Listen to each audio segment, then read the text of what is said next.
И снова здравствуйте! Воротники отложные, со стойкой, цельнокроенной одной деталью.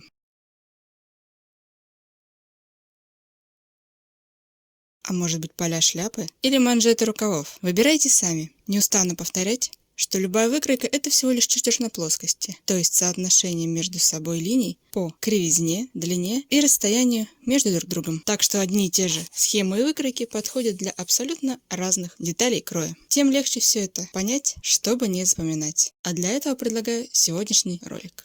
Итак, продолжение темы воротники. Стойки – это вертикаль, цилиндр. В любой точке горловины к шее возводимый перпендикуляр дает стойку. В разных точках наклона шеи это дает разную степень прилегания. Так, сзади, в зависимости от осанки, может быть наиболее параллельное направление шеи, спереди может быть взаимное направление по прямой линии или отставание. Сбоку чаще всего это просто отставание для вертикальной цилиндрической стойки. Чем дальше расширена горловина, тем более заметен эффект отставания. Спереди углубление дает особенно негармоничный эффект, так как перед под наклоном. Потому стойка, сужающаяся в части горловины, применима здесь лучше всего и чаще. Итак, цилиндр – это прямой угол, а прямой угол к горловине – это цилиндрическая стойка. Дальше. Стойка суженная, равномерная по всей длине или просто обладающая по всей длине данным эффектом не имеет прямых углов к линии горловины. В равномерном варианте по всей длине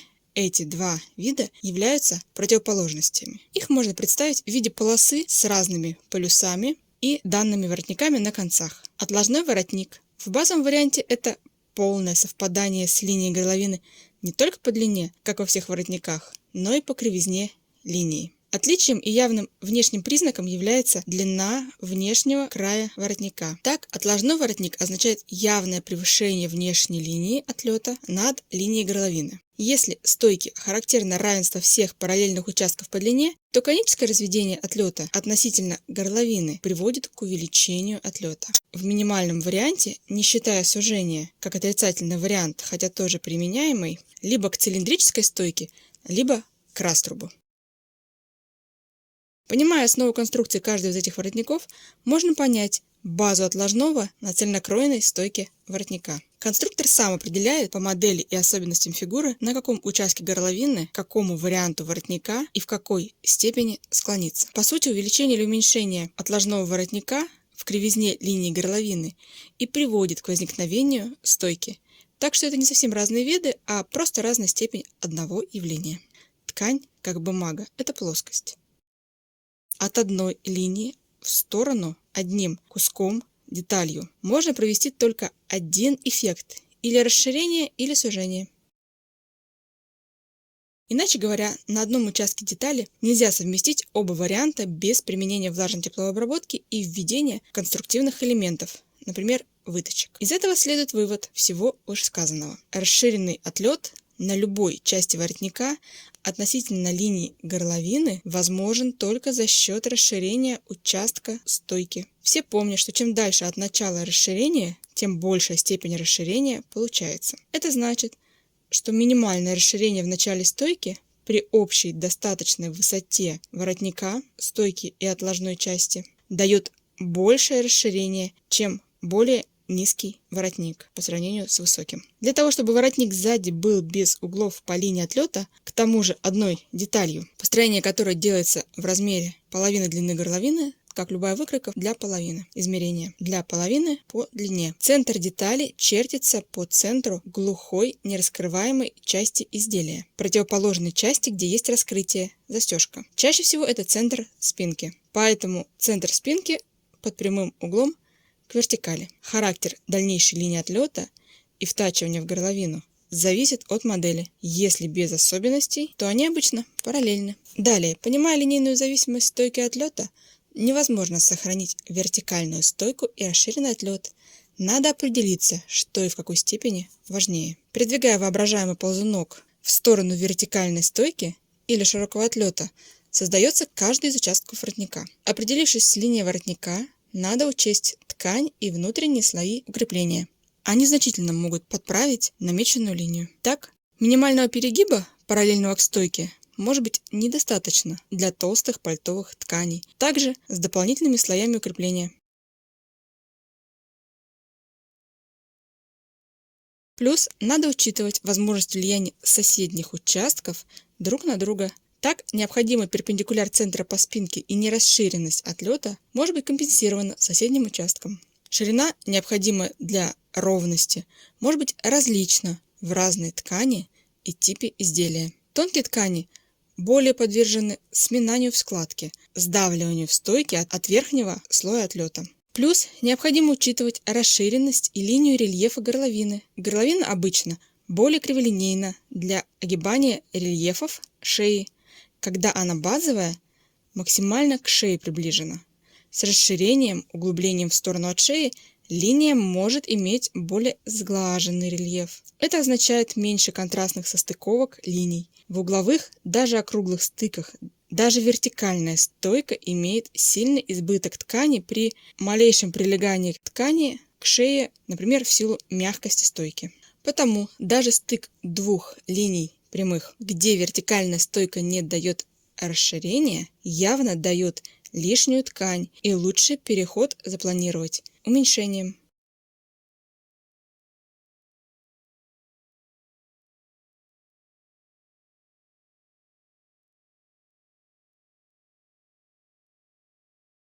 Переходя к разбору горловины. Рассмотрю центр детали по центру спинки. Как говорила, там прямой угол воротника к центру спинки, потому возвожу вертикальную линию как центр перегиба воротника. Обычно не все, но многие предлагают проводить угол, в рамках которого производится выкройка воротника. Для общего понимания взаимосвязи рельефа, отлета и стойки в учебниках в интернете есть много схем.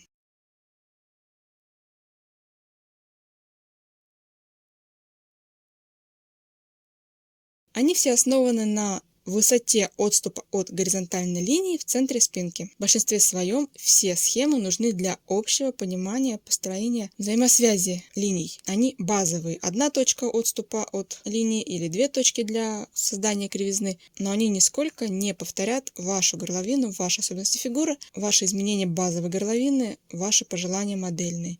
Только общее понимание взаимосвязи линий.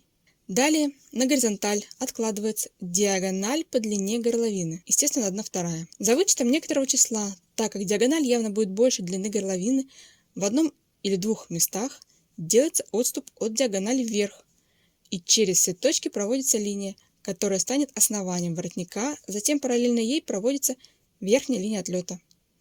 Концы воротника по модели. Более детально никто в общих таких источниках не сможет предсказать. Я предлагаю свой вариант, исходя из индивидуальных целей конструирования. Зрительно нужно разделить горловину на несколько участков. Например, я делю на горизонталь по спине, переход на огибание шеи, называемый высотой ростка, переходящий вперед горловины. Далее спуск по переду, оценка изгиба перехода в горизонталь, и она как последний участок. Это горизонталь. В каждом из этих участков надо решить, что важнее: ширина отлета, степень прилегания отложной части или высота стойки и ее прилегание к шее. Повторюсь, на плоскости чертежа нельзя все параметры задать по желанию, некоторые следствие других. Так, сделав выбор, стойка или отлет, получается решить, от чего начинать, от нижней или верхней линии, для построения стойки или для построения отлета. Я вначале делаю схематичный набросок данных отрезков на одной линии для понимания общего характера рисунка. Так, центр хоть немного под прямым углом к вертикали. Исходя из того, какая линия у горловины, следует или очерчивание горловины, а от нее отлет, или наоборот.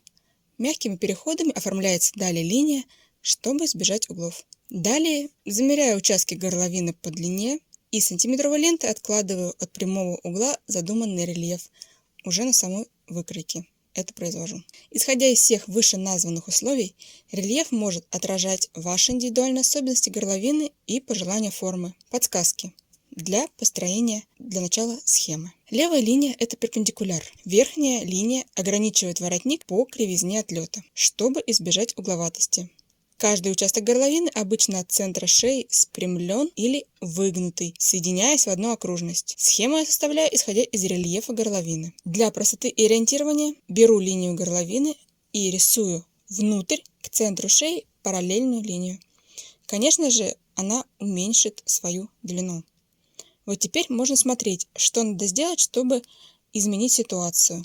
Если участок Надо оставить как есть, контур повторяется. Если надо на каком-то участке получить вертикальную стойку, чертится прямая линия горловины и параллельно ей линия отлета. То есть участок на каком-то отрезке строится прямоугольником. Если надо расширить для более широкой линии, для более длинной линии отлета, то есть линия отлета расширяется, линия горловины выгибается в противоположную сторону. Насколько? По вашей ситуации до нужной длины линии отлета. Подсказка номер 2. Внешне изобразите линию на расстоянии высоты воротника, контур и длина при плоском воротнике. По идее, если взять без точных сантиметров, а просто пару интересующих вариантов изобразить схемой, станет понятно все. Эти две линии, внутреннюю и внешнюю, я предлагаю нарисовать только для собственной тренировки и понимания того, как изображаются линии, как они изменяются. Это нужно лишь первые разы для понимания. Дальше, естественно, это уже будет не нужно. Итак, слева полукруг, плоско лежащий воротник. Это 0% стойки. Справа прямоугольник, 100% стойка по всей длине. Между ними, перемещаясь, будет смена в сторону стойки с отложной частью. То есть не 0%, не 100%, а любые промежуточные варианты. Просто для понимания. Например, равномерно по всему воротнику от отложного добавим 30% стойки. По всем частям. Чертить надо по очереди от центра спины. Если двигаться в сторону появления стойки, то есть направо, то линия выпрямляется у каждого участка. То есть, двигаясь направо, мы должны линию выпрямлять. Немножко от центра спины выпрямляем по очереди каждый участок и последующий достраиваем, исходя из конечной точки предыдущего участка. Исключительно для схематического понимания, как будет пролегать линия. Чем выше к правому краю, тем выше стойка. Длина линии отлета уменьшается. Затем можно начертить параллельно на нужной высоте саму линию отлета. Чем ближе к правому краю, тем будет выше стойка. Нужно понимать, что спрямление означает уменьшение длины отлета. Соответственно, параллельно после этой линии чертится линия отлета. Получается, коническое расширение есть на каждом участке, отличном от цилиндрической стойки. Все, что левее 100% цилиндрической стойки, так или иначе расширяется для данного воротника на данной схеме. Если есть округлость, то есть расширение. Чем выше воротник, тем больше расширение. Причина в начале ролика. Так, даже малое округление при высоком воротнике даст большую длину отлета. Можете проверить, проведя прямой угол и вертикаль к границе на линии втачивания воротника на каждом участке. Насколько отлет длиннее, как вы можете заранее просчитать, промерив сантиметром эту линию, что получится у вас в итоге. Корректировать тоже станет проще. Базовый свой воротник отрабатываем макет. Корректировать станет проще, зная, какой участок уменьшить или увеличить. Вы можете сразу понять, желая стойку нужной высоты, будет ли на заданном расстоянии от линии втачивания параллельная линия, исходя из ее длины и соответствия нижней линии. То есть будет ли стойка, если почти линии на этом участке равны или значительно длиннее, тогда это не стойка, а часть отлета. Немного практики и все станет понятно. Так, в теории, там, где линия почти неотличима от линии втачивания, проходит граница высоты стойки. Логично, что стойка, являющаяся прямой линией на спрямленных участках, когда и отлет не очень отличается от линии втачивания, выше. Там, где линия втачивания сильно округлая, стойки может не быть вообще, либо она называется невысокой. Если начертить несколько промежуточных базовых воротников, вариантов, даже не возводя сначала нижнюю линию, дочертив ее в конце, становится видно, что линия горловины на разной высоте в центре спинки и переда. Здесь примерно одинаково изменены участки по длине воротника. Если промерить на участках линии отлета и сравнить с линией втачивания, становится понятно, что наименьшая высота подъема спинки, наименьшая разница ближе к прямоугольнику. По форме стойка выше. И обратная ситуация. Выше отступ, длиннее верхняя линия. Стойка ниже или вообще без нее. Конечно, можно, как и до этого эксперимента, неравномерно проводить изменения на участках. Так, линия может получить другой рельеф, например, широкий отлет по спинке, прилегание в промежуточном участке сужение исходной линии и высокая стойка. Маленький отлет по переду. Но все же рельеф отрезной стойки с отлетом рубашечного типа его не будет. Перегиб в обратную сторону нужен для этого. Так как отлет – это расширение верхней линии, он зависит от среза втачивания. Но для того, чтобы отлет и линия втачивания суженные были вместе, для плотного прилегания есть одна хитрость. Получается, что прилегание возможно не только за счет заужения ткани вокруг тела, но и за счет рельефных складок излишней ткани. Спереди, где край ничем не удерживается, стандартный метод приведет к плоско лежащей форме. Это было показано в первом ролике про воротники. А перекат будет за счет округлых линий. Спереди у воротника нет соседних участков, по центру которых бы ее поддерживали в более вертикальном положении формы. Но основная часть воротника от черной линии – это стойка, гораздо более узкая по ширине изделия, чем отложная часть нужна для данного участка. Поэтому форма такая же, как у горловины, обычно является отложной, но в данном случае она лишь заполняет собой углубление и дальше раскинуться широкой отложной формой не может, потому что рельеф стойки стягивает и не дает расслабленно расположиться. Так что это всего лишь наращивание высоты, необходимой до основной стойки. Но если отлет провести параллельной привычной линией параллельной линии втачивания, то высота нижняя до предполагаемой стойки уйдет на внутреннюю часть, и сверху она заберется выемкой. Поэтому в противоположную сторону в округлость чертится дополнительная высота для того, чтобы в итоге линия все-таки смотрелась округло-ровной, не утопленной внутрь, без недостатков по высоте. Таким образом, эта нижняя часть, наращивающая высоту, широкая, достаточная для отложной части, своим объемом, складками, а размеры складок в зависимости от контура линии и толщины ткани особо их быть не должно. При качественной конструкции складок там быть не должно, но они создают правильным своим расположением все-таки нужный объем. Ткань выталкивается и высотой, и этим объемом ткани. Наращивание длины воротника, сохраняя полученную форму отлета. Стойка будет минимальная, но шва все же не будет видно. Форма лодочки, называю я это основание. Данная округлая линия даст некоторую излишнюю ткань складочками по переду, выталкивая воротник в разные стороны в самом основании, создавая излишней тканью некоторый перегиб. Ткани там слишком много, чтобы она могла плотно лежать. Также это применимо в плотных воротниках пальто, пиджаков. На тонких тканях может грубо смотреться, будет много складок, но и внешнюю линию отлета надо нарастить для предотвращения искривления линии отлета. Итак, чем прямее линия, выше стойка, подъем ниже. Выше стойка, плотнее прилегание по шее. Еще раз схематично: слева ниже стойка, меньше прилегание к шее, длиннее отлет. Справа высокая стойка, плотнее прилегание к шее, меньше отлет. В данном типе воротников это прямая связь. Нельзя перемешивать признаки по выбору.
Надеюсь, получилось мне объяснить, чтобы вы могли понять и не запоминать. Желаю удачной практики. До скорых новых встреч!